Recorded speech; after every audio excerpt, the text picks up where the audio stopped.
आसमानों से झांकते तुमने कई सदियां गुजार दी। अब धरती को बना लो अपना धाम, घर आ जाओ राम।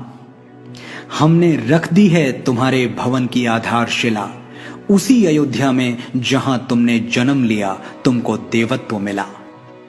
घर आ जाओ राम, अब तुम बेघर नहीं रहे, सरजू के तट फिर से तुम्हारे हुए। अवध के खेत खलिहान पोखर पनघट फिर से तुम्हारे हुए। पधारो अपने निवास में और क्षमा कर दो हमारी वो भूल जो अंकित है इतिहास में। हमने वो सूरज अंधेरे में फेंक दिया जिसने पूरी सृष्टि को उजाले में रखा। कैकेयी ने तो सिर्फ 14 बरस का वनवास दिया था, हमने 37 साल तुम्हें ताले में रखा। और तुम्हें निर्वासित करके हमें मिला क्या? एक ऐसी दुनिया जहां खुली हवा में भी दम घुटे।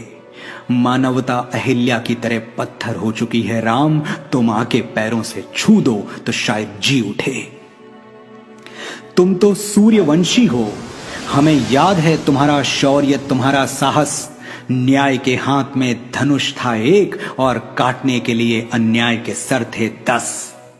हे महानायक मर्यादा पुरुषोत्तम इक्ष्वाकु कुलभूषण, तुम्हारे बिना फीकी है अवध की शाम, घर आ जाओ राम। हम वचन देते हैं तन मन और प्राण से कि तुम्हारा घर बनाएंगे बड़े शौक और बड़ी शान से। दीवारें इतनी मजबूत कि भेदभाव का रावण भेद न पाए, दरवाजे इतने ऊंचे कि ऊंच नीच के दानों से लांघा न जाए। तुम्हारा शयन कक्ष वहां होगा जहां किसी बेबस की सिसकियां नींद में भी सुनाई दें, और तुम्हारी छत इतनी खुली होगी कि तीज का चंद्रमा और ईद का चांद दोनों दिखाई दें। तुम्हारी खिड़कियों पर बैठे परिंदे दोहराएंगे विश्व शांति की सरगम, और महल के प्रवेश द्वार पर लिखा होगा वसुधैव कुटुंबकम।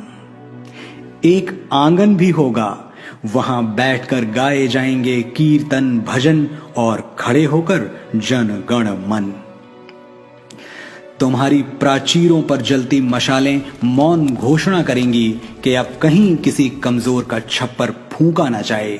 सीता की रसोई भरी होगी अनाज और अनुराग से, ताकि राम की चौखट से कोई भूखा ना जाए।